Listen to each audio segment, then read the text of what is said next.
Aloha.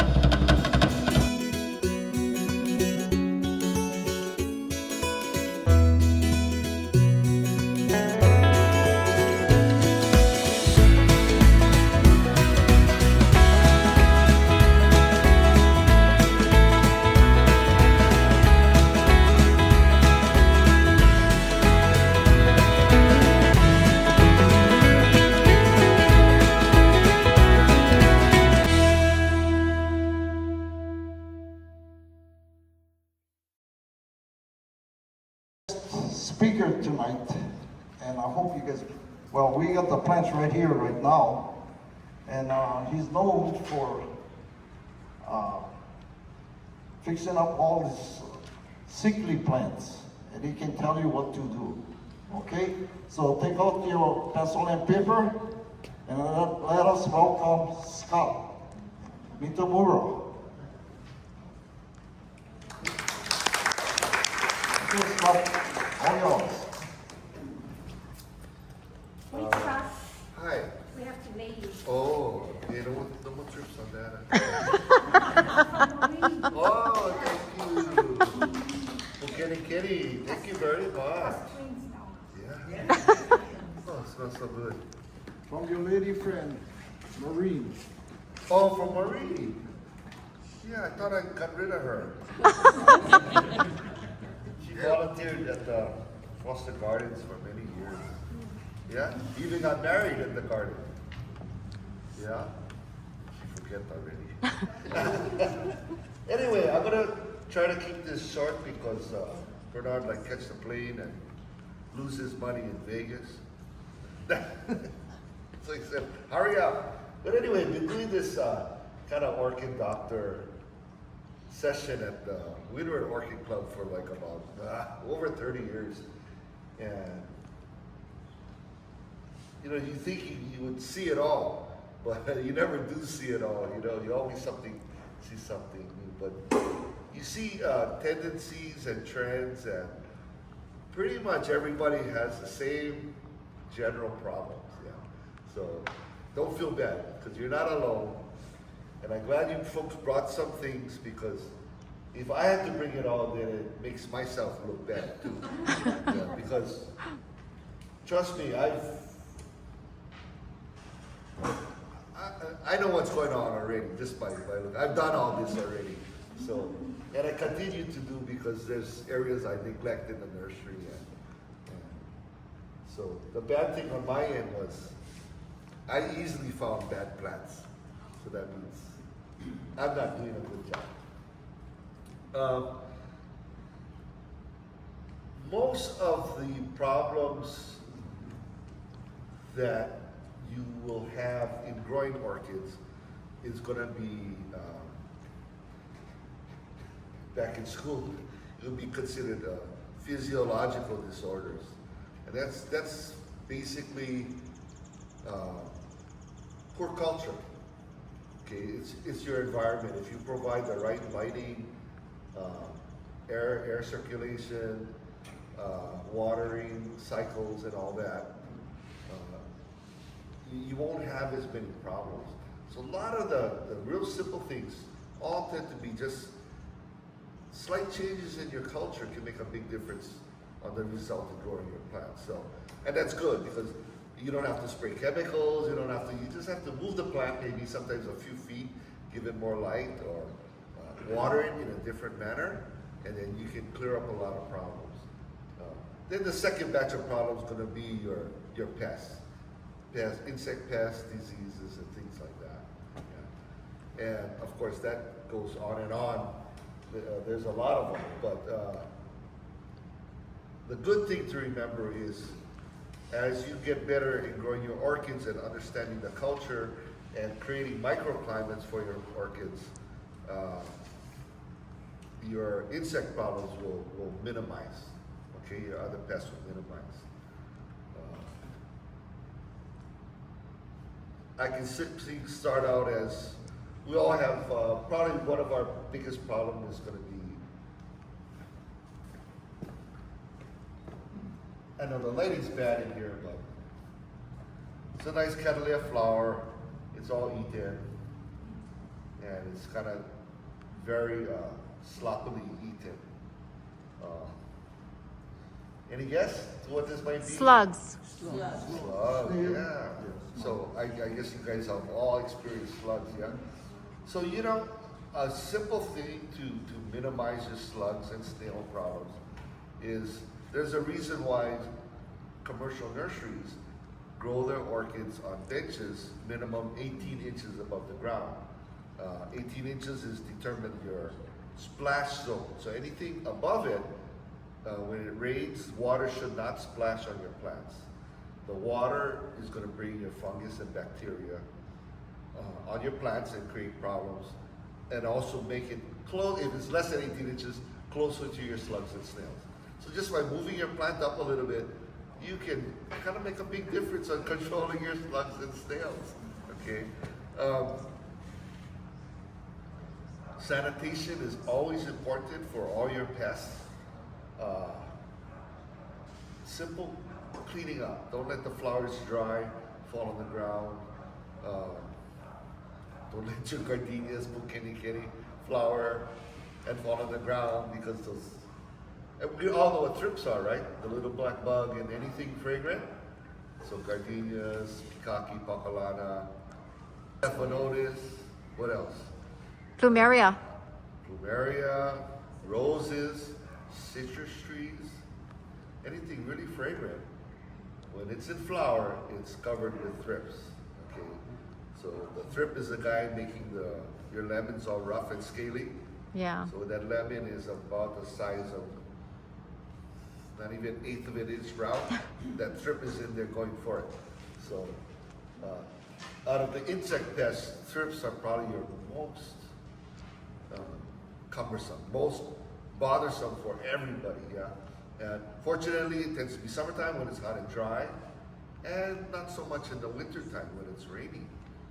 And so what does that tell you? Well, it tells you that, and this is the case with a lot of insects, they're small. And compared to a droplet of water, that insect is really small. So now, if it's raining or if you water, and you water really heavily, and you're blasting the plant, cleaning it underneath its leaves and all around, you're gonna minimize your insects. Any small insect, you're gonna minimize it, because it can't feed, it can't reproduce, it can't lay eggs.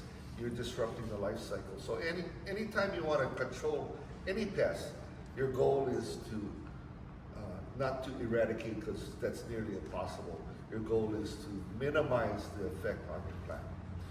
So we often forget that water is a really, really good insecticide, okay? A lot of commercial people have problems because they run irrigation system. I have irrigation system, I can run mine 15 minutes, and I'm flooding the ground. But even after running it for 15 minutes, underneath my leaves, it's still dry a lot of times. So where is all of your insect problems going to be? Your scale, your spider mites, underneath the leaves. So when I took over this nursery, it was full of it, spider mites. I started watering, I treated it with chemical, a miticide. I got rid of it, and then I started watering by hand underneath the leaves. No spider mites at all.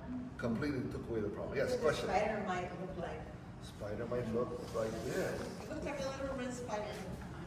It's kind of one of those no-see-ums. It's really hard to see.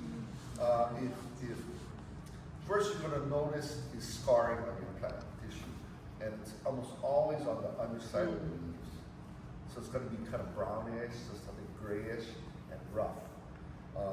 When it's really infested, there's a slight webbing to it, and then if you were to tap that leaf on a white piece of paper, you'll see some of the adults, and it's going to be tiny, tiny red spots on it. Yeah, but normally we see underneath the leaves silvery or brownish.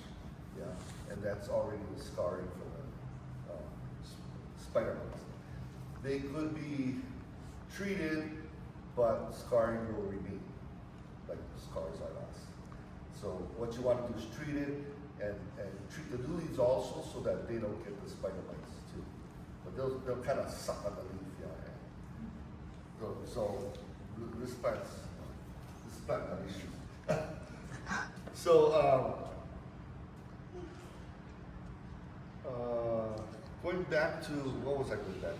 Oh, and then when you try to treat something, the first thing you want to do is try to positively identify the pest.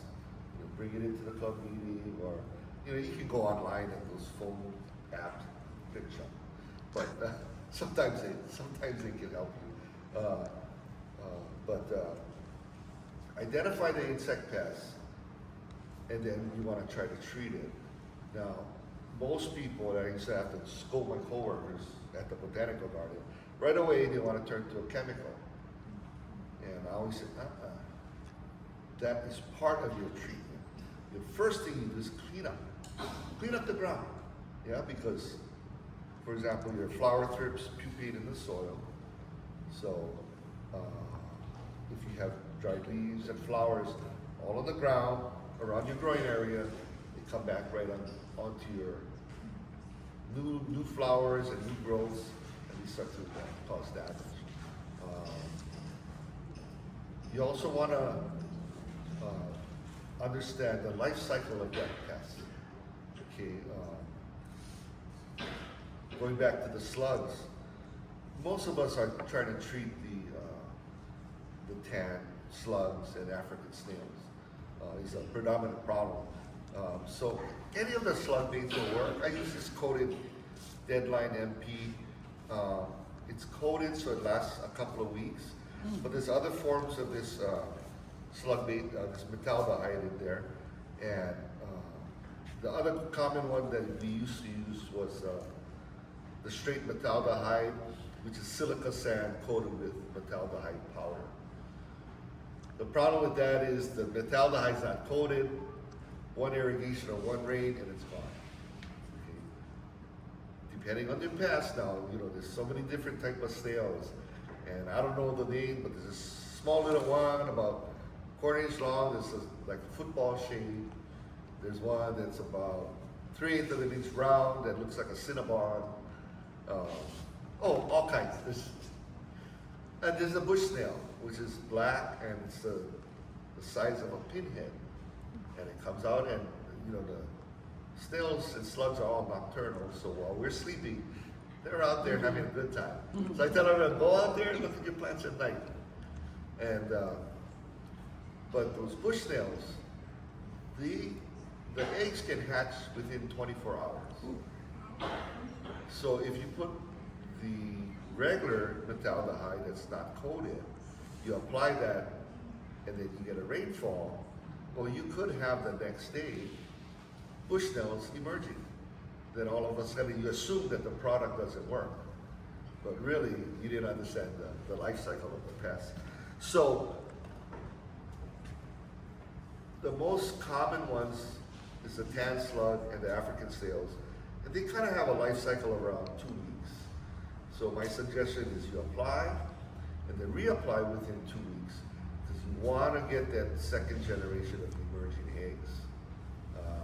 If you don't, you'll see in 2-3 weeks, 1/4 inch to 1/2 inch long, tiny little slugs all over the place, They crawl up your tea leaves, start to make little stripping marks on your tea leaves, and then they stay in the whirl of the leaves because there's a little bit of moisture in there.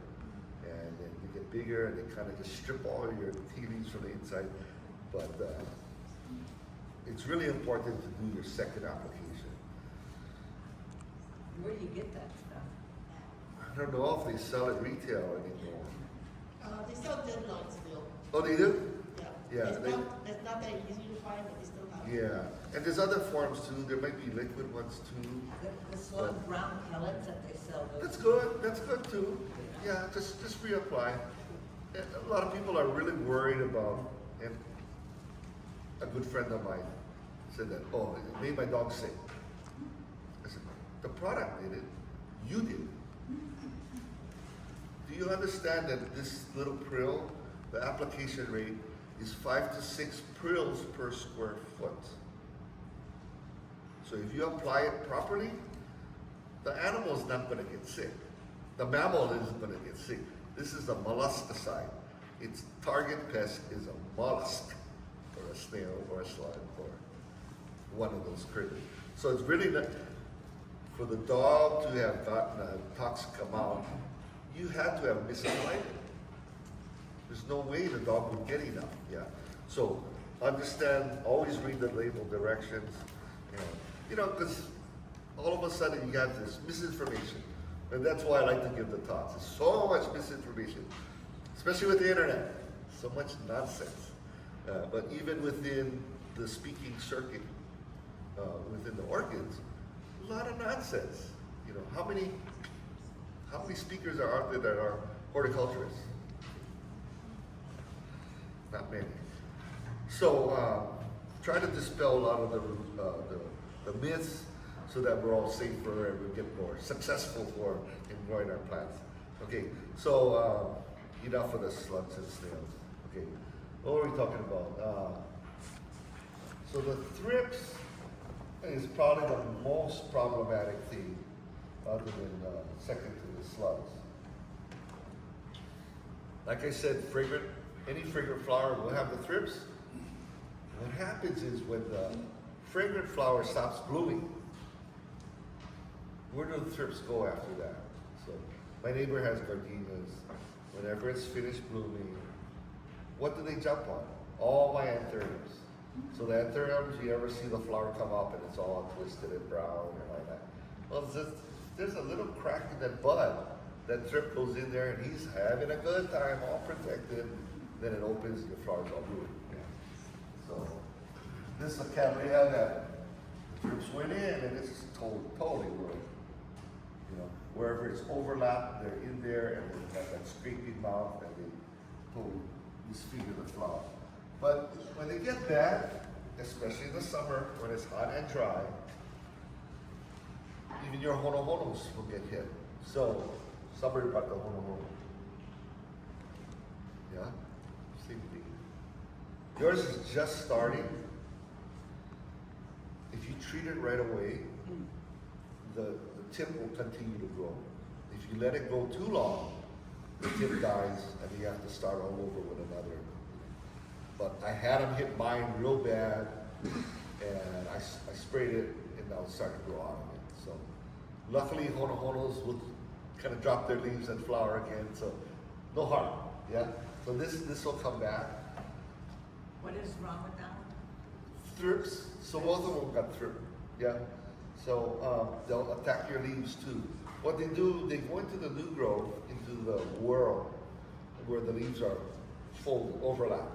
And they like that protection because they're so small, and they go in there and they scrape, and they cause the browning, yeah? Same with your dendrobium spikes. The flowers are coming up, and then you see it just dry up. The thrips love to do that too, so. Mostly problematic in the summer when it's hot and dry. So sanitation first, clean up, and then when you water, I blast everything, the spikes and all that. Some flowers can handle the water. Cattleya's cannot. But like dendrobiums and other stuff, blast it, it's okay. The thrips tend to just, they come in with the wind. So if it's windy like now, coming from your neighbor's yard. So it's a constant battle. Okay. Scott, what do you spray for thrips? Read my mind, Amy. The easiest thing to use is this Bare 3-in-1. I don't even know if there's 3-in-1 anymore, or Bio Advance or whatever, but it's an insecticide, a miticide. So spider mites are actually spiders.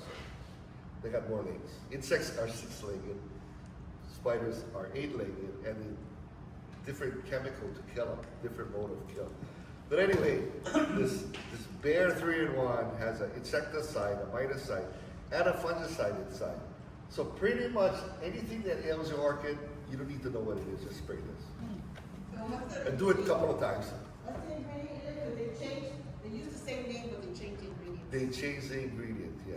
So it used to be imidacloprid, which is a really good chemical. It's systemic, so it lasts a few weeks,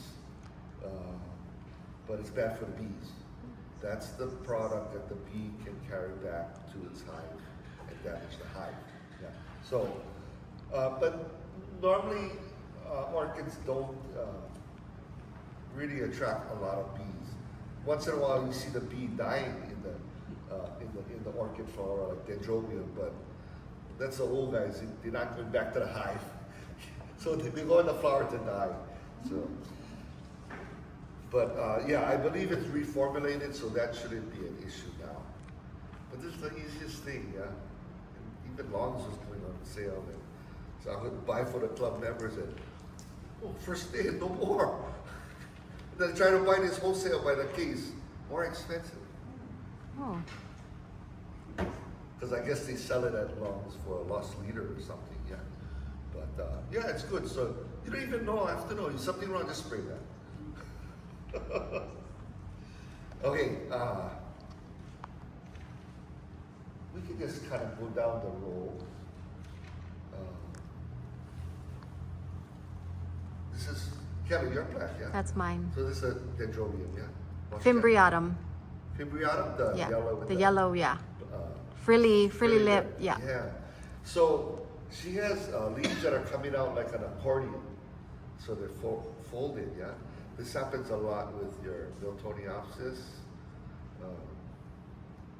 A lot of your Oncininae with the thin leaves. Yeah? Okay. So if your watering is a little irregular, at the wrong time. So this was a new growth coming out, and of course needs a lot of water, and it might have got a little too dry at a certain time. So that's what happened. The leaf couldn't fully expand. And so Oh. you got this little accordion effect. So just gotta up the water. So if I start watering more, will it fix should- itself? Yeah. It Oh, should okay. fix itself. Yeah. How often can I water that? I've been watering it like every day. Yeah, but it's so hot now, yeah. Oh, So okay. even every day at my farm is like, Not enough. the ground cracking, I gotta water my papayas.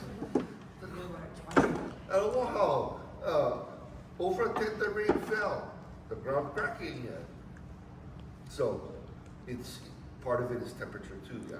Yeah. And with the wind being strong, the plants just really dry out, yeah. So, but that's all.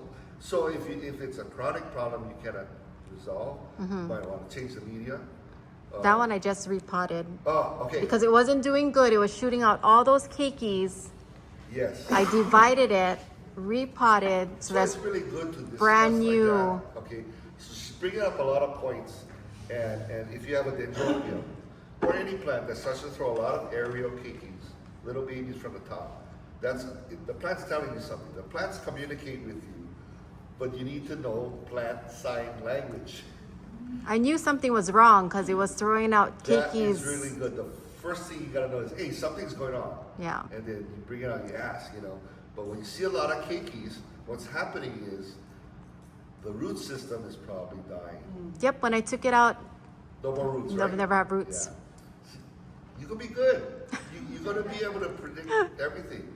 So what happened was, because your root system was dying, so most of us are growing it in, it doesn't matter what we grow it in. Even if organic media, inorganic media, rocks, and it still breaks down. It accumulates salts on it. Whatever organics that you have in there, even old roots, as they die and decompose, humic acid is formed, so the pH levels of your media start to go down, get more acid. So it gets acid, it gets salty, it gets clogged up with other roots, it gets full of weeds. So after 2 years, your media starts to decline, no matter what you use. Okay, so we kind of call it, I call it catastrophic failure of your media, but it declines. Your good example is you buy a nice hono at the show. Next year it gets shorter, and then next year it gets shorter. Yeah, why? You get the nice bloom on the second year, yeah? But that plant's been in that media for 2 years. So now the third year is getting shorter. Time to Fourth year, repot. that media is getting rotten, totally bad. So your root system dies, yeah. So when you repotted it, you kind of shocked it. So there is another new growth in there in the pot. Can you see a small Yeah. one? But you're fine, you're good. Okay. It'll be good, yeah, from now on. So, you know, so say you cannot water enough. You could always sleeve this in another pot, like this. Yeah. Then the outside pot absorbs the heat, keeping the inside roots cooler and more moist. Oh, Or okay. you can change to your already plastic pot. But if you're a clay pot, Yeah. you give a plastic pot and it'll hold the moisture longer. So if I leave it in that pot, I only brought that pot just to the other one. Good. I can leave it in that other ceramic. It'll help Yeah, hold in it'll the help. moisture. Oh, But, okay. you know, oh yeah, I get puka. So you're Yeah. okay, yeah. As long as it's not sitting in But water. you're good, the plant looks good. It'll be fine. Yeah. That's my But kinda Stanhopea. common, yeah, the Stanhopea, so anything in a basket is orchids really love to grow in baskets like this, but you gotta remember, it's gonna dry real fast. So even watering once a day might not be enough. Stanhopeas got kind of big, wide leaves, so that tells you it likes a little bit more shade. I have it in Nature is shade. from low in the canopy under a lot of tree cover, so it has a wider leaf to capture whatever light's coming through. So this dendrobium has a narrower leaf, so that tells you more light than the Stanhopea. Yeah. Make sense?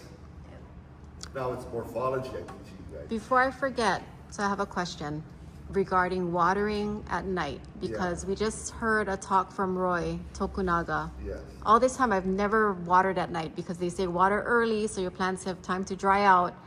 But then Roy said, oh, he waters his orchids at night. So something about the stomata, is that what it's Yeah. called? Yeah. The pores opens up, and I guess if your plant is dry, it needs moisture or something like that when it opens. Yeah. So, true story is Wilbur Chang, old timer, passed away a long time ago. He was a mailman, so he grew a lot of species and all that, bubble phillips and stuff. And he never could water in the morning because he's delivering mail. So finally he retired. Oh, now, sorry, I mix up. Yeah, because he's delivering mail, he had to water at night. So now he retired, he figured I can water in the day. And the plants did not like it. Oh, So yeah, I water at night because, well actually someone helping me, so you water in daytime. I gotta see the difference. But when you water at night, you don't have the evaporation, so the plants stay wetter longer. And it's really hard to wet if you're using bark and other kind of media. yeah. So when it can stay wet longer, then you have better absorption throughout the root ball. So in that sense too, the watering at night. So it's really okay to helps. water at night then? It's fine. It also drops your temperature down. So if you sea level, you don't have a large diurnal night and day change in temperature. That's really important to trigger your orchids to flower. A lot of orchids need 10 degrees. And you're not going to get that at sea level. You might get 5-6 degrees Yeah. diurnal change. Yeah. So what it does, it increases. So you can get, instead of 5 degrees, you get 10 degrees and change the temperature a bit, better for flowering. And we don't have to worry about fungus or anything like that. Fungus, most people in the beginning, you don't want to water at night because you're going to get fungus. Yes, that's true, but only true if you don't have good air circulation. So that's one of the keys in growing orchids well. There's a triangle that I made up. Sunlight, air, and water. They all are interdependent on each other. Yeah. So to me, the plants dry out the fastest, not because of the sun, because of the wind. You can have an overcast day, but it's windy. It's gonna dry faster than a sunny day that no wind. Yeah, amazing. Yeah. And I fertilized when I watered 2 nights ago. Do you water your plants and then fertilize, or can you fertilize without watering? Like, Do you have to worry about burning? Yeah, so the question, if you folks in here is, can you fertilize when you water? Yeah, you know, we don't fertilize really strong. So if we go with a granular fertilizer for the orchids, it's time release. No, like So- liquid. I use So 20, and then 20, if you 20. go liquid, you're not doing full strength, right? Half teaspoon per gallon. Yeah. At the most 1 teaspoon per Yeah, gallon. so pretty much we've all learned to do the weekly kind of weak solution. You can do a little bit more often, and that's fine. So I water first and then I fertilize. Is that okay? Water first and then fertilize is better. Okay. Yeah, because a lot of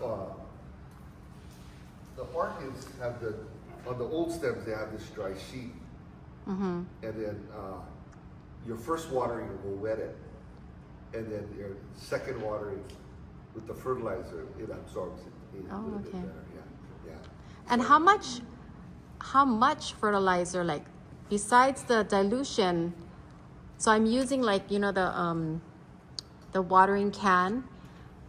When I pour, how much am I pouring, and do I water it from the top? Like, am I fertilizing the entire plant or just fertilizing the pot? Okay, so yeah, how to fertilize the plants can absorb the fertilizer through the stomata in the leaves and through the roots and along the stems. So it's better to You spray. can wet the whole thing, yeah. So I like to, because I'm lazy or don't have time, I like to always have my time release fertilizer in the roots, and then when I'm ambitious or when I spray chemical or something else, I add fertilizer. Oh, you mix it Foliar. all up. So you can do both, yeah. Oh, So if you're doing chemicals and fertilizer, you just gotta watch your chemicals, make sure they're compatible. Normally you don't wanna mix the liquid oil type with the wettable powders. If you're gonna try to go all wettable powders or all liquid. Yeah. okay. But you'll know, because it'll curdle right away. Oh, that was not working, okay, don't do that. Yeah, so you'll know, and then your sprayer gets stuck. But you can do it all at once. Orchids are tough. They're really, really tough. So everyone thinks they're so delicate. They're strong. Yeah. I sprayed weed killer on them, no problem. Yeah. So I mean, I'm not telling you to do that, but they're tough. So yeah, you can fertilize. So it makes a big difference. A lot of us might not be as ambitious as you are, like me. So I just try to target my fertilizing more in our long days in the summer. Yeah, and then if you want to kind of cut back, wintertime when it's cloudy and the days are short, the orchids aren't growing. You don't need to fertilize them. Yeah, but now when it's Growing time. active growths, summertime, they're thirsty, they're hungry. Feed them. So the whole stomata thing, does that matter with fertilizer too? Does that have an effect? Or is it better to fertilize when it's open? So if I'm fertilizing at night, because Roy know said how he much gets you- bigger flowers, so I want to get bigger flowers. I think just fertilize. The more you fertilize, you see the difference. Okay. So the old timers used to get the siphon. Do you use the siphon, Bernard? No. Yeah, the old timers. So it's a siphon you attach to your hose. I don't use one because it reduces the pressure quite a bit, but it proportions it at 1 part per 16, and they just drop the hose into a 5-gallon bucket. They don't measure, they just look at the color, oh, that's about right. Good morning, and they go water every day, water and fertilize. They don't know how much, it's weak, so they're just doing it all the time, but man, you grow the orchids real good. Must be expensive though, yeah? Like, Nah, they're putting so little bit in. Oh. Just forget about burning it. So you can fertilize both ways with the time release. I would advise that. Yeah, I have Go both. with the time release and the liquid. But always remember, fertilizers are in a form of a soluble salt. So it's like putting a salt shaker on your plant. So the detriment to over-fertilizing is you get salt buildup in your media faster. So you get that white rim along the white residue around the rim or your drainage holes. Yeah, that's all from the salts. Yeah. So, but if you're repotting every 2 years or less, salt won't build up too much, yeah. But if you're letting it go 3, 4, 5 years, crash. So what if I'm potting them in rocks? Do I still have to repot after 2 years? So Kelly's stinky, yeah. She wants to know if she's using rocks. Do I have to repot every 2 years? So I'll tell you a true story. I thought I was going to be smart. Yeah, no more time to repot, right? Well, I don't like to repot. That's why I did that. And, well, you kind of gotta love to repot.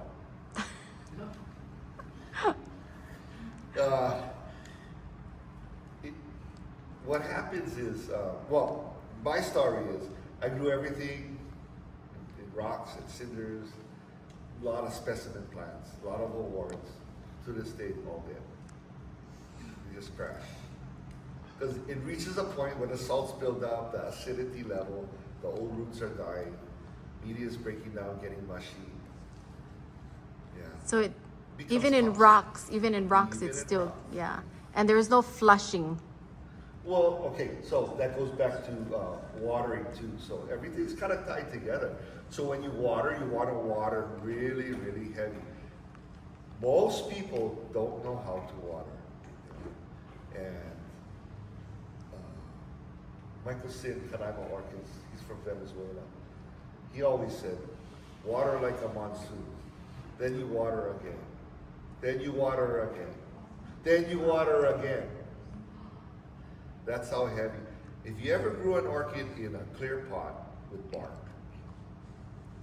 take a look at it. You can flood that pot with water, let it overflow, just flood it, and stop.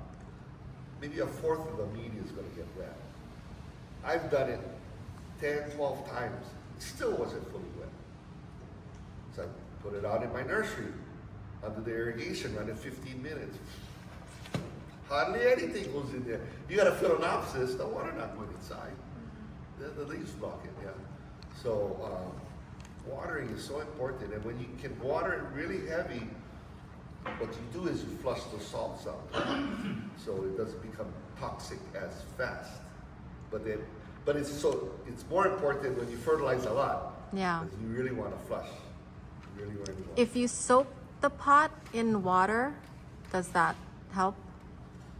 Soaking the pot in water, so basically watering it from the bottom, and everybody asks this question, yeah. That's if you're on a trip and no one's there to water, you can put it in a little saucer of water, let the water come up through capillary action come up.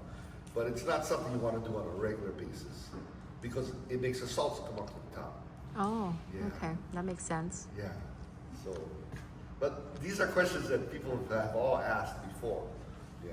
But the best way is top down. Just water that Flush sucker. it out. Yeah. It makes a big difference, from when I hand water or use the irrigation. So even if I'm growing in rocks, it's a good idea to still repot. Okay, yes. Because You the still salt should is gonna repot. accumulate no You matter what. might be able to go 3 or 4 years, but in the back of your mind, remember, it is going to crash eventually. So if you're gonna, some people love to make big specimen plants. That's great. That's me. Make sure you get a piece of it. That's why I like to repot and take back divisions. Because just remember, you will lose that big plant eventually. Because what's going to happen is a rot will fester in the middle. All of a sudden you get a yellow leaf in the middle. Oh, I wonder why that happened. Then you get another one, then another one. All of a sudden they're all turning yellow. It's too late. You got that fungus, the black rot, all spread throughout there, and it rots from the inside out. So by the time you see the yellow leaves falling, the stems are already rotted. It's too late. Yeah, so it's okay, but just remember, keep it in the back of your mind. You're gonna have to do it. Yeah. But you can. The plant will tell you. So if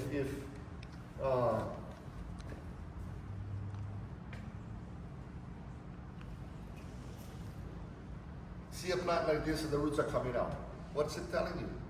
I want out. Gotta repot. Yeah. Not rocket science. Actually, for me, Happy roots, he likes to be outside. Yeah, but you know, the roots are looking for moisture, and so a lot of times, like certain Cattleya maxima, Phalaenopsis schilleriana, the roots don't go down. Maxima, a lot of the roots like to stay on the surface. Phalaenopsis schilleriana, the pink one, Yeah. with mottled leaves. I should have brought It mine. has flat roots. Those roots do not go down into the medium. So a lot of your pink color Phalaenopsis, even hybrids, the roots like to tend to be on the top. So it's just telling you it wants to be a little drier. Yeah. So now with the, oh, I didn't bring that plant too. I had another, no, those are hybrid, and it was all coming up. The roots are all, the plant's several inches above the pot. And, you know, me, I'm a cultural freak, right? I caught them and I shove them back down deep, you know? And next thing you know, it's even higher. It's running away, right? From the media. So I thought, oh, these plants like to be dry. I just assumed that because the roots are, the stems come up high and the roots want to go down, I assumed that the plant wants to be dry. I experimented. So I put in clay pot and I put in plastic pot. No, that wasn't the case. The rhizome doesn't want to be by the media. So that's when the rhizome goes up, and it wants, the roots want to, from up, they want an air gap to go down into the media. Oh. So me, I cut them and I area all the roots, and it goes up again. Stupid plant. No, I was stupid. And then I made an assumption that it was. So I can grow a lot of the nodosas, Walkerianas, and everybody grows mounted. I grow it in plastic pot and sphagnum sopping wet. Oh, wow. And the roots stay inside, and I get fat bulbs in the leaves, yeah. So I'm always trying to observe, yeah. And this is what I'm doing when I'm watering. So that's why I really like to hand water. You stay in touch with your collection. You know what plant fell down. You know what plant got to be repotted. I still didn't repot it. You know what plant has weeds. You know what plant has been sick.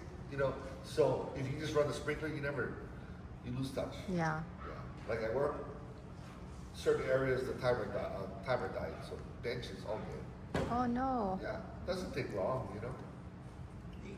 Since I'm holding this plant, it needs to be repotted, but this one's got virus, so got a necrosis or dead tissue, dead markings on the leaves, and it's vein virus. The tail is that it's going to follow the vascular system of the plant, so it's going to be in line with the veins in the leaves. So The black spots? the black stuff, yeah. If it's random, it's probably fungus, yeah, and most of our orchids gonna get kind of black spots on the leaves eventually, on the old leaves, yeah. So same like the black spots on my face. That's just Sunspots, fungus. that's all not fungus, it's Oh. black spots. Nothing to worry about then. Nothing to worry. But if you're getting it on the new leaves and it's soft, then it's fungus. Yeah, but this is hard, dry, old leaves, yeah. And will Bear 3-in-1 take care of the fungus? The- Bear 3-in-1 will take care of the Bear fungus? 3-in-1 will take care of the fungus, but not the spots. Yeah. It's just sunspots, yeah. So that brings to your Stanhopea. So you're sea level, right? Yeah. Forever, right? Kapolei. Kapolei. So sea level, hot, dry air, not a lot of humidity. So wide leaves tell you once maybe you're having stress, so the tips are burning, and you're getting spotting on the leaves. Yeah. So a lot of these softer leaves, you know, Oncydini, this is Stanhopea, a little thicker leaves, but you know the chocolate orchid, the Shari baby, Yeah. that everybody has. It chronically has those black spots on the leaves. Yeah. It was cultured multiple times. It's not virus. It's physiological.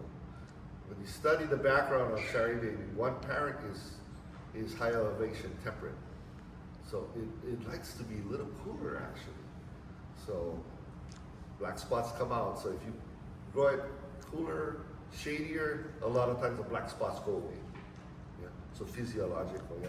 So this is physiological. Okay. So just, it's on an older leaf. Your new leaves look pretty good. I know you changed it, you moved the location. Yeah, I have closer it by to my the pond. Yeah, so the real, you'll tell when the new growths come out, your new leaves come out. The old leaves are already set. They were, when the new leaves are forming, there's light receptors in there. So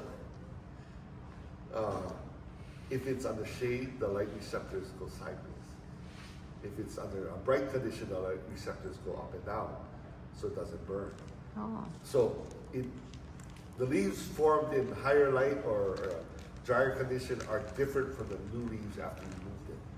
So it takes time for the plant to adjust. Okay. So yeah, if the leaves keep drying, you can cut it, with, sterilize first, but cut the leaf off and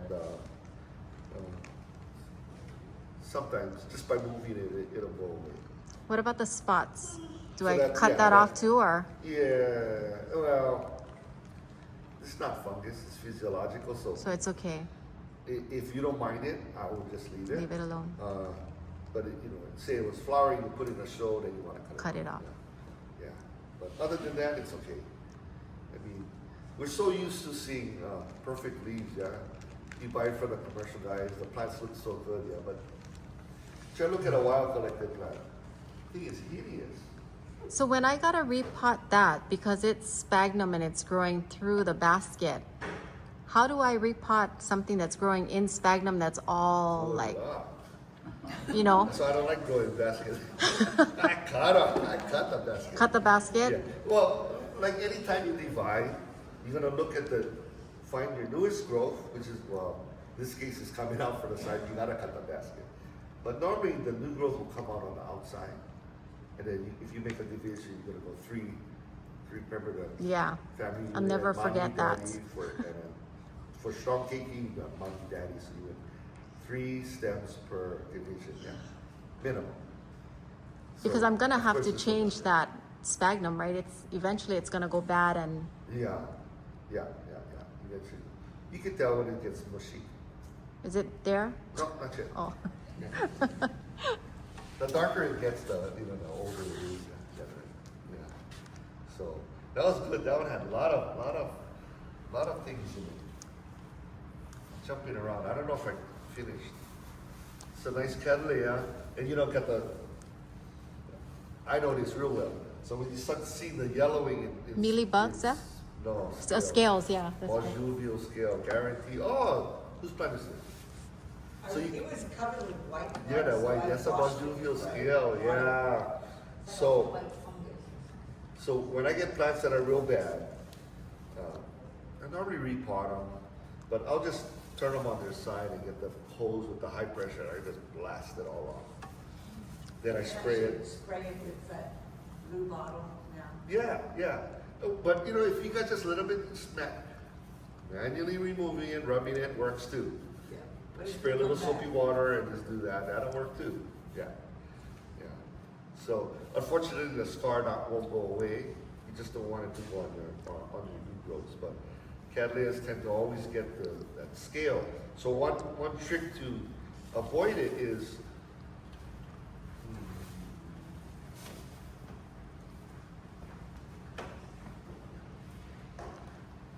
so when the growth is young, it has a leaf sheath on it. So this outer coating is a sheath. In this case, it's already matured, so it's dry. Okay. So you normally want to peel it off, because that's where the scales will go under, and they're protected under there. They don't get wet. You spray chemicals, they won't get in there. So it's good to try to do that. And normally when I repot, or if it flowers and I stake it up, whenever I'm handling it, if I see sheathing on, I take it off. And that prevents a lot of the scales from So accumulating. it was like a white powder, I thought it was a mite. Why do Yeah. you call it a scale? Yeah, it's I think it was white flies. Bonjuvials. No, the scales actually, they have a juvenile form and they crawl. They go into what they call a crawling stage, and they can just literally If you see at the right time, you see all the little ones crawling all over the stem, yeah. So another way of avoiding this is, I like to stake my plants up. So when you water, so if you water them, it's because it's, the leaves that are the worst are the ones that are more horizontal, so it never gets wet underneath.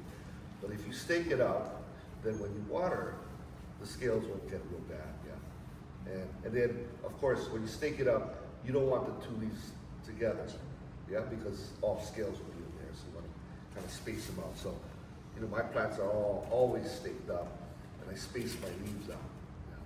What do you call a little black thing that you pick it off and it's like a little scab, you know? Oh, yeah, I don't know what that is, but I call it the Behe scale. Yeah. I had that on a blue plant. I didn't want to bring too many. Yeah, yeah. You No, can no, no. scrape it with your fingernail, right? Yeah. Yeah. So you probably got that plant. That was probably an old plant from an old time. Little. No, because that scale normally if it's a commercially you don't see that It scale. was old. But- The pot had moss on it, but it had a huddle of them all over. Yeah, sure. Yeah, yeah. So they crawl at a certain stage and then they find a nice place and they sit themselves down and you can't move them. You gotta But pick those off before you Yeah. spray, yes. well, that's blasted with the water. They all fly off. I don't think they can come home from water, that's a mess. No, you get a strong enough hose. Yeah, you'll blast it off. All in the pipes or whatever. Yeah. That's why tip it over. Tip it over. A lot of times you probably gotta repot it anyway. So okay. Gotta hurry up, right? Bernard got plenty to catch. I thought he did tomorrow. Oh. I don't know. He lied to me. Tell me hurry up. Okay, what is the the transparent leaves? No, so the No? bulbs, I got this as a Walmart clearance back in April. Yeah. I was gonna repot it in May because one of the bulbs got bushy, but it didn't have any new root growth, so I waited and I just cut off that bulb. Oh. But the roots, the bulbs are kind of grayish brown. Yep. It was okay. I think I can repot it now because I see some new root growth. Uncivilized tend to do that. Okay. You know, when you get a lot of water in the whirl in the leaves, sometimes you get a rot. And tree people use this term called compartmentalization, meaning one shoot can compartmentalize between the next. So Oncidiums tend to do that pretty good. So you can just cut that one bulb off and it's fine. Yeah. So probably because maybe it was indoors for a while or was at the store for a while. The cellophane, so it did sit Ah, in in the water. cellophane. Yeah. So it just needed to air out, that's all. But it should be fine. This can be repotted, maybe bumped up just one size. I wouldn't bump it up more than one size. This is a 4-inch square, 5-inch round is great. And then slowly bump it up. But this should be fine. And then this kind of whitish, transparent, this was a baby slug that came through and got it.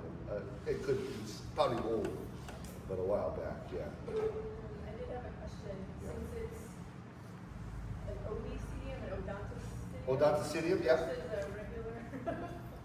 So I'm leaving that a little less light, but the same amount of water as the other Oncidium. Is that okay? Or Yeah. it looks okay? You know, a lot of the oncidiums that normally grow, and a lot of them that are coming in from the big eye, we tend to grow them too warm, too bright. And so I've been growing mine in a little bit more shade, more like Phalaenopsis light, and you do a lot better. Even some of those common ones, you know, we just throw those out in the yard, the common popcorn, right? Try grow that in more shade. They're nice. Comes out a lot nicer, yeah. So, okay. Ah, I see That's it. my black sambo, my Cymbidium black sambo. The bulbs always rot. Yeah. So this one, they compartmentalize too, so it may not have spread to the new ones, but black sample likes it dry. Oh, they do? They like to be really dry. Okay. highlight and dry. So water what? Once a week? Just make sure it dries between watering. So Shiliriana too, is that you dry it in between? I have it in sphagnum, my Shiliriana. Cattleya Shiliriana? No, Phalaenopsis. Oh, that's Phalaenopsis Shiliriana is the one with the flat roots. You know, it's one of those things, it likes a lot of water, like all Phalaenopsis, but they just don't want the roots covered. So those grow best mounted. So anyway, this one, try to cut this off Okay. and then spray some fungicide. Hopefully, I've killed all mine. 'Cause I don't know why. That's my second one. Yeah, I've killed more than that. Okay, who's planting this one? So that's Is it- Scott. Still causing trouble, yeah? No. Very. Scott used to be one of my volunteer at Foster Botanical Garden, but I took care of the herb garden. Is that a Phalaenopsis? Walked by and I enjoyed That the is fun. showcase with the blooming orchids. Yeah, still there. So anyway, this Phalaenopsis, we all have this the same trouble.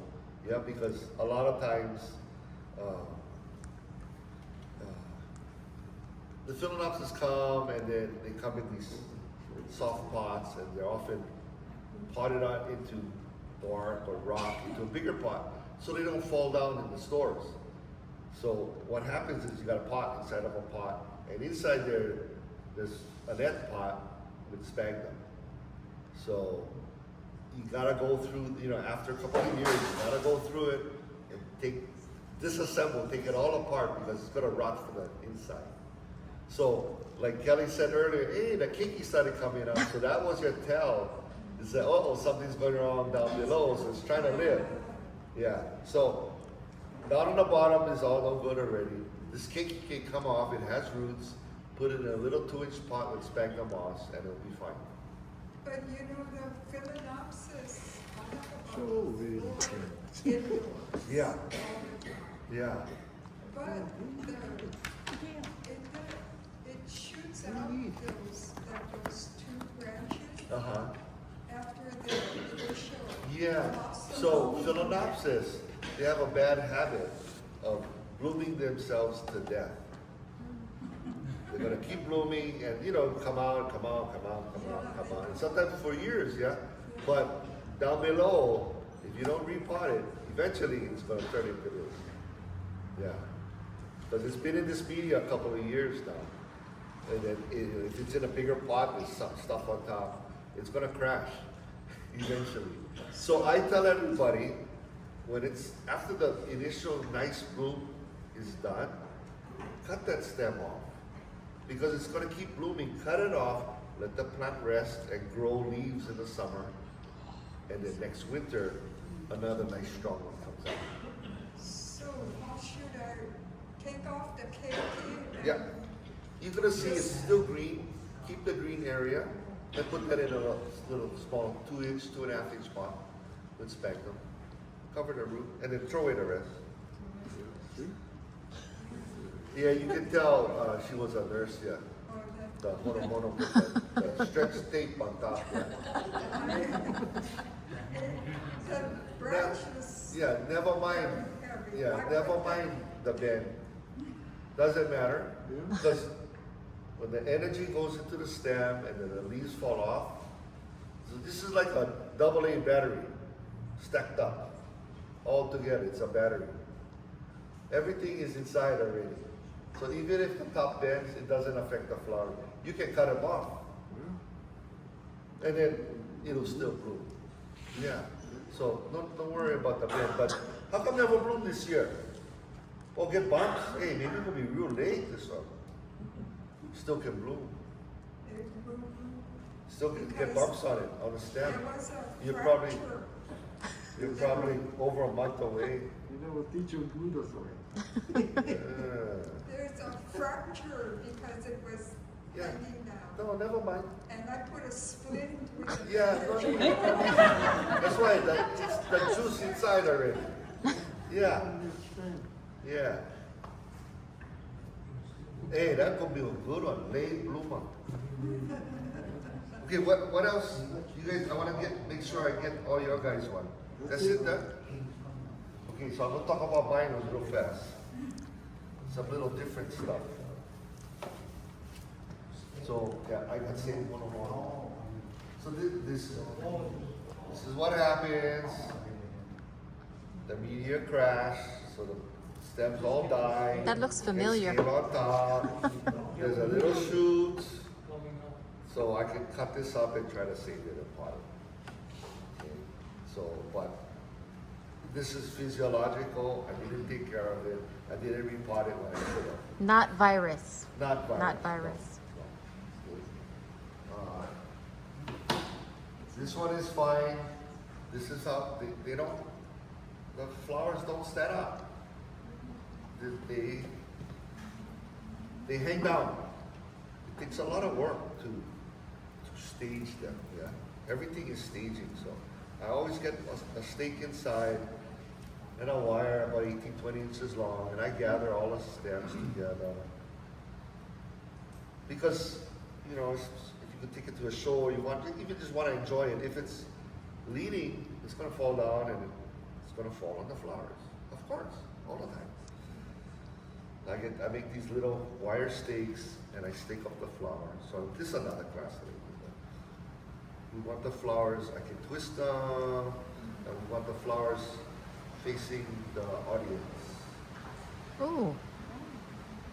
So if you do it early when the flowers are soft, you can manipulate it and move it. If you wait too long, it's too stiff and hard, you break the flower and you don't want to do it ever again. So all my plants, I do this. All my plants, I stake them out. And then when they finish bloom, I gotta take off the hardware. Here's another plant. I got a lot of stuff that rushing out of foster garden, all my plants overgrown. I just dumped it in another greenhouse. So this one's got spider mites underneath, but I sprayed it so it's dead. It's got a lot of scale damage too. All along the stems, it's all embedded in the stems because I didn't peel the sheath off. The meteors crashed. Pseudobulbs are skinny and shriveled, so that tells me the roots are dead. So I just look at it, roots are dead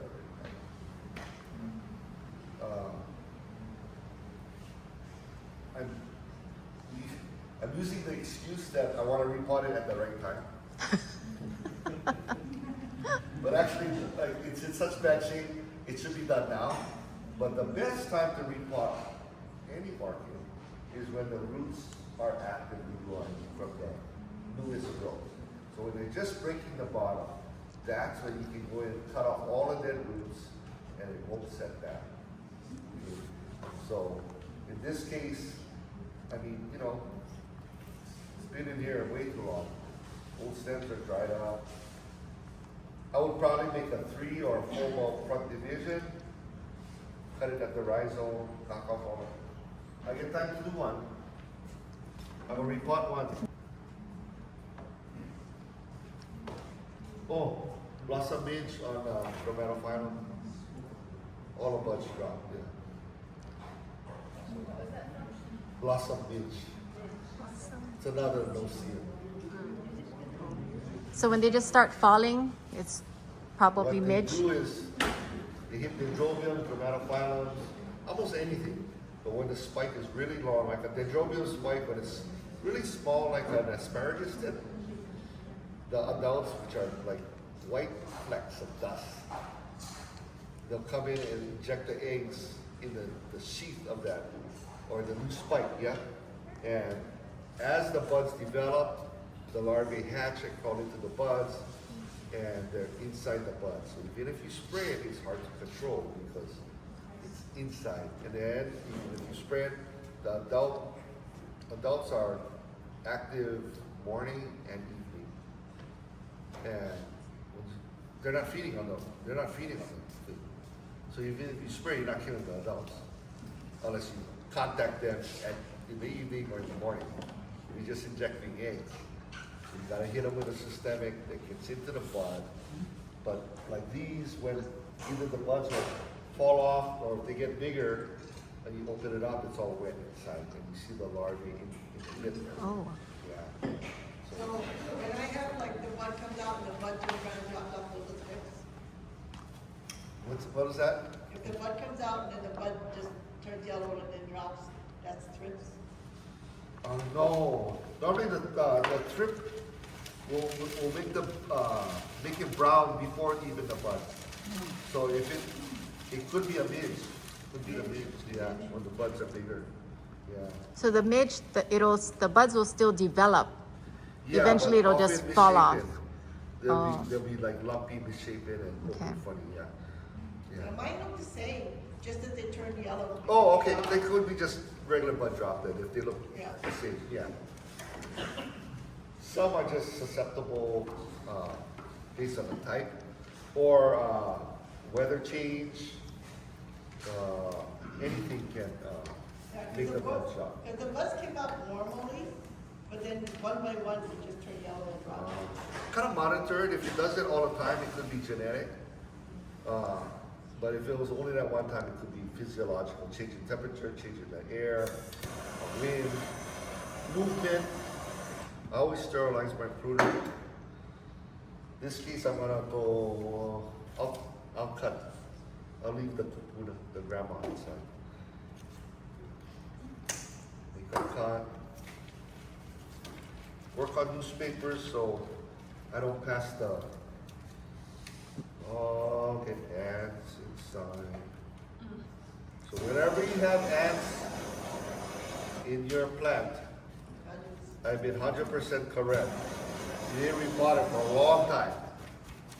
Because they come in when the bee is stale, yeah. Oh.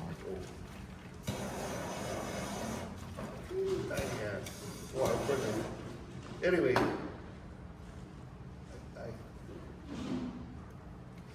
I divided it, and this back side, the roots are probably dead. It should just come right off.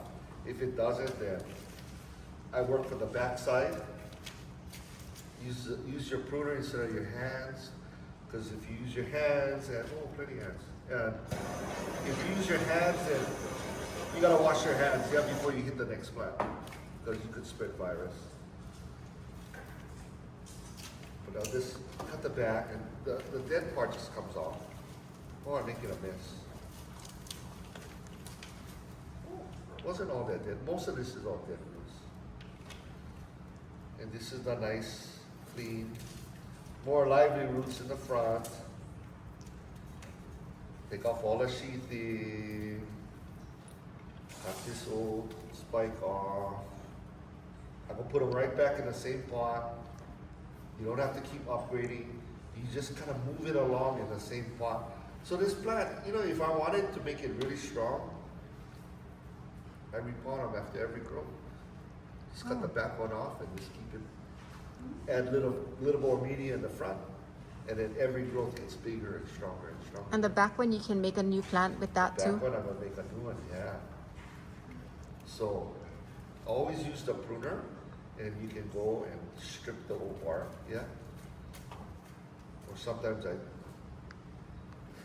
I'll bang them on the table, the media flies out. I did that on Hawai, and I said, hey, you the guy, the plant molester. Kill all the plant. Taking it out of the plant. I go, yeah, it's fast. So all these roots that can be, wind them around. Uh-oh. And then the back side goes against the pot. So I leave room for 2 to 3 growths in the front. So it's offset like this. And one trick that I do, that I really like to do, so we forget that all the days was all hapu'u when we repot, yeah? Really good stability and it's long lasting. Now we have bark mixes and cocoa and stuff. Cocoa, you push it back. Bark mix, the thing is wobbly, falls down, everything comes out. Roots grow so slow, you gotta lock that plant in and it can't be wobbling around, yeah? So, I get this hard styrofoam, I break it up, and I pot just like hapu'u. Shove it and wedge it in 2 sides. And one on the bottom, Oh, it's locked in already, yeah? And put the media in, so, you know, you kind of get the hang of it, and then you make the media or the rhizome on top of the media, yeah? You don't, try not, especially on the leaf growth, try not to bury that leaf growth because you can get fungus. So this one's done, and I normally would give a new stake. The bamboo junk nowadays. 1 year the bottom rots. But anyway, I'll use the short one. Put my name tag on the stake because I've had hurricane come and blow everything to the other side of the greenhouse. And the labels all flew. Well, I cannot get a good pull on this. Try. So when it's leaning one way, I kind of counterseek it, and I want the plant to be able to stand up by itself. I don't want the leaves hanging over the next plant because now I encroach on the light on the next plant, and then leaves gonna get scales and yeah.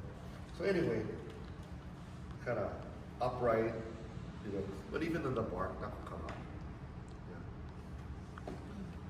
Then throw a little bit of time-release fertilizer, and I've taken, you know, all the stuff going back on the bench. I just spray it down. I don't use the Cafeteria. I have fertilizer, insecticide, fungicide mix, and I just spray every plant before I put it back on the bench. My nursery is a little different because I'm not commercial. I don't turn it over to sell. It's more cut flower and potted plant. Where it goes back on the bench. So I don't want to cross-contaminate my benches by bringing a plant that has something on it. Yeah. Yeah. So I always spray it like that. And then this one, there's normally 2 growth eyes per stem. This one, the growth eyes dead. So kind of big cut. oh, it will not. Yeah. So what happens, if the roots are still alive, your eyes will be alive. If the roots die, your eyes die. Yeah. But older days, that's how they brought them in. From Stuart Lowe's, England. $250 a ball. Wow. Norman's Bays, Bonanzas. That's how they brought them in. After the war in the 50s, 60s, the local guys were bringing them in from England. Yeah. So you talk to the old guys, yeah, the Wally like that, you know, they go with the razor, yeah. In the pot, they cut with the razor. Cut. And in the pot, the eye will pop. Oh. So you can multiply your plants that way. Yeah. The old guys, it's anyway, this is all rubbish. Yeah. But if the plant, you know, had taken better care, I could have made. So normally it would have nice eyes. So I put it in sphagnum moss and put the division in a little 4-inch pot. And if the eyes are good, I can put 2 growths on it and group. Yeah, so maybe a year or maybe 2 years. You know, like now it's hard to get new inventory, yeah? So I gotta keep propagating my old stuff, make more of my old stuff, you know? But luckily the old timers taught me how, and they never wasted a single ball. Those guys were good. Wait, anything else? So Bernard can go. Yeah. What about mounting orchids Yes. on like branches, like cut branches Okay, or yeah. wood or? Mounting, the question is, you know, how's mounting for your orchids? And, you know, really most of what we grow are all epiphytic orchids that grow on something else. So they really like to be mounted. They do not like to be in pots. This is why we get insect problems, because we're trying to grow them upright in pots. When they're mounted, they're going which way? Sideways. So the water never gets in the crown. You don't get crown rot on phalaenopsis. The back of the leaves get wet in the rainstorm, so they don't get spider bites. So that's how I analyze it. I know it's the insects we get is a product of because we're growing it in a pot. Yeah, so it's fine. Tilt down. So you can tilt your, if you want to grow your phalaenopsis in a pot and you don't want to spray, tilt your tray. So everything's tilted. But stand it up when the spike comes out, and you know, because the plant will fall over, yeah. But the commercial guys that are growing phalaenopsis, they spray a lot. Yeah. You know, and the homeowner is not going to do that. Yeah. So you find other ways of getting around it, but just manipulate the plant so the water runs off the leaf. But everything, Cattleyas, Vandas, they all grow like this. That's how they grow. Yeah. So by all means, if you like to mount, or you can even grow it in a pot and hang the pot too, but mount it on branches or put it in baskets. Just remember that they dry real fast, so you have to water a lot. And, but that's good for a lot of the plants that are finicky. They require the extra air, and they like that drying out. And the more you can wet dry the plant, the better actually. Yeah, that's what they like. What is the watering schedule for indoor? Okay, you're gonna hate the answer. As needed. Same as outdoor, as needed. So, you know, whether it's indoor or outdoors, you know, the day length between, the length of the day between summer and winter is huge. Temperature difference, air circulation, so the plant indoor could take 3 weeks to dry out in the winter, but in the summer, maybe once a week. You know, so check the media, let it dry slightly between waterings. Yeah, so that's for your epiphytic orchids. If you grow terrestrial orchids like Spathoglottis. Spathoglottis, Paphiopedilums, Yeah. they have terrestrial orchids that grow in the ground, have fuzzy roots.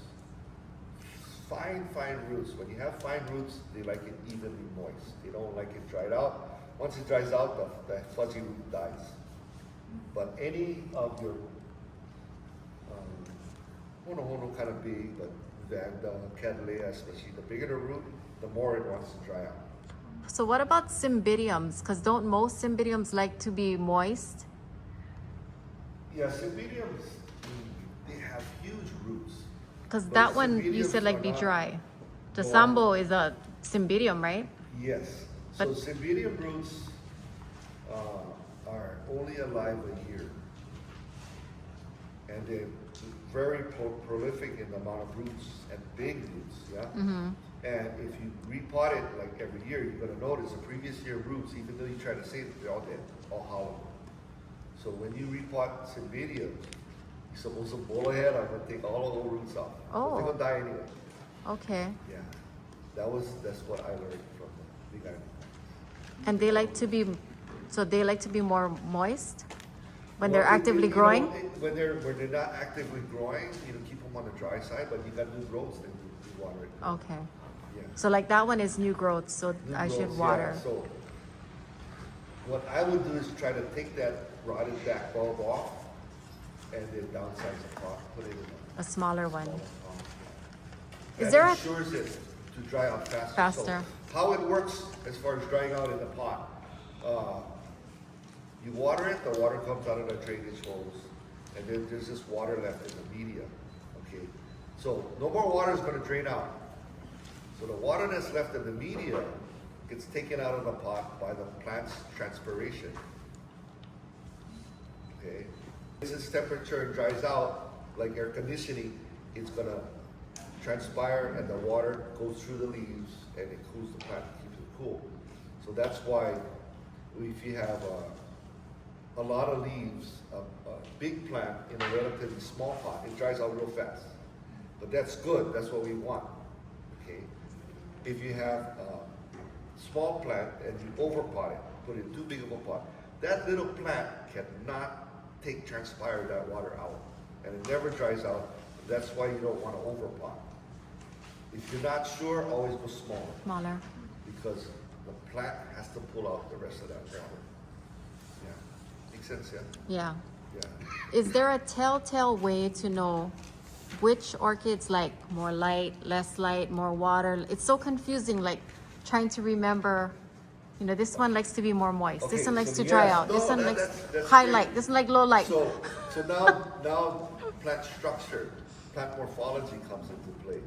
So you look, we already talked about the wide horizontal leaves like Phalaenopsis, like low light. Because it's in nature, under the canopy of the trees, very little light coming in. It needs a big satellite dish that's horizontal to capture what little light comes through.